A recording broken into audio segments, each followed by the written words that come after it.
Okay, so I didn't do a reaction straight after the Wimbledon game. I've been away for a few days. Nowhere exciting, but it's nice to get away. And I also think it's sometimes quite good to do a reaction a few days after the game, because my initial reaction after most games this season has been disappointment. And if I say exactly what I feel straight away, then yeah, it probably won't be too good. Okay, so reaction from the game. At the end of the day, we won it 3-1. You could say it was close, it wasn't a convincing battering of Wimbledon. However, I think it'd have been a completely different game had they not had the player sent off. Being 1-0 up so early on, I mean, they just basically caught us. The defence was terrible. God knows what Ogbonna was doing, and I'm sure we could say that so many games. But they started so quickly, and yeah, they got on top, and then they got the man sent off. Now, having that man sent off, you would think is a good thing, but actually they just then basically just defended absolutely amazingly. We should learn a thing or two from them. But it just made it really difficult for us. I mean, we had so much possession. We were playing all right football, and but with 10 men, I think if they hadn't been winning 1-0, it would have been a different thing going down to 10 men. But regardless, we still played well, played some nice football. Yes, it was only Wimbledon, but we won 3-1. And what more can you ask for? Had we have, been winning 2-1 and then, 2-0 and then they got a goal back, you probably wouldn't have felt the same. It's because we were losing and then they were hanging on for quite a long time. Anyway, we won, and we're on to the next round. I was thinking, I was desperate for a cup run and we could be out the first round. So no, it's good. I'm pleased. Just hoping now that we can actually take that forward on Saturday. Now a bit of a confidence behind the team and get 3 points on Saturday, but I'll get onto that a bit later. Lots of people talking about Hernandez and Perez. Both looked pretty poor to me, if I'm completely honest. I've said all along that I don't think Hernandez is not a lone striker, but I expected better from both of them on Tuesday. Was it Tuesday? Yeah, it was Tuesday. Just, I don't know, just not convincing enough. And the worrying thing for me is that we massively missed Arnautovic. And I said it in my last video that the game changed when he went off against Arsenal, and we definitely were missing him against Wimbledon. And I'm not trying to put down Wimbledon, but we should be able to convincingly beat them without Arnautovic. And I know, like I just said, we played well, and them going down to 10 men actually didn't really work in our favour. But we should still... I just feel like there was no threat. 2 of the goals, Ogbonna and Diop. I don't know. It's a bit of a worry, and I wish we had assigned another striker in the last transfer window, because I just worry that we rely too heavily on Arnautovic, and if he's injured, which is going to happen throughout the season, we need someone else that can step up. And I'm not sure if Perez or Hernandez are that. But early days, like I keep saying, anything can change. I mean, opinions of every single player probably this season so far has changed every game. So next game you could find that Hernandez has a game of his life, and so does Perez. So all early days. Another massive talking point of this week has been Declan Rice. Do you know what? I personally don't care who he plays for. I don't...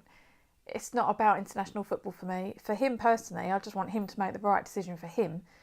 But at the end of the day, the ruling is until they play a competitive match for the first team, that goes for any country, you can change teams. So I understand if you're Irish, you're going to be pretty annoyed. He's played for all their under, whatever, loads. He's played for years for Ireland, and I get that it seems like he's used them and everything, but at the end of the day, it's the ruling that's stupid and it shouldn't be allowed. What did make me laugh is everyone had opinions on it this week, and I saw so many people saying, oh, he won't even get into the England team, he's not good enough. I'm sure these same people were saying only last season how amazing he is, but because Pellegrini dropped him after the Liverpool game because he didn't play too well, but who did? I mean, I can't say anyone came out of that game looking too good. suddenly everyone was quite quick to just sort of dismiss him and say he's not as good as everyone was making out. Then he plays against Wimbledon, has a brilliant game. Suddenly everyone's talking again about how good he is. So I rate him. He's young. He's going to make mistakes. He's going to learn from them, and he's going to progress. And I definitely do think he is good enough to play for England. I don't think there's that many. Well, off the top of my head, I can't probably think of one, two young defenders or defensive midfielders, whatever position he was going to play in, that would beat him. I can't see why he wouldn't make it into the England team. And the backlash he's had, I can't see that he will choose Ireland now, to be honest. I think the reception he'd get wouldn't be too positive, and for that reason I'm hoping he does choose England. But really, I don't care. I want him to play well for West Ham. And people said about if he's changing countries now, he won't be loyal to West Ham. I'm under no illusion with any player that signs for West Ham that if a bigger club came in, that they wouldn't choose it. You know, it's just sadly, and I hate that it's like this, but sadly that is just the way of football now. The loyalty isn't there anymore. There's a handful of players that have been loyal to their club. Mark Noble being one of them, and people will probably argue that he didn't get any opportunities elsewhere, but I don't think that's true. But there's very few players that are loyal these days, and like I said, I doubt that Declan Rice is going to be one of them. Okay, so moving on to Saturday, massive game against Wolves.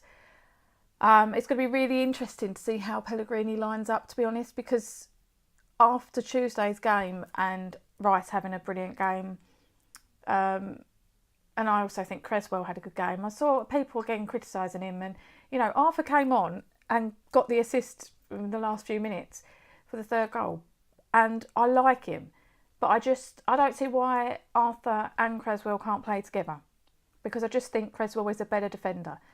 That's a possibility. Maybe they play together. Talks of whether Rice or Sanchez should play.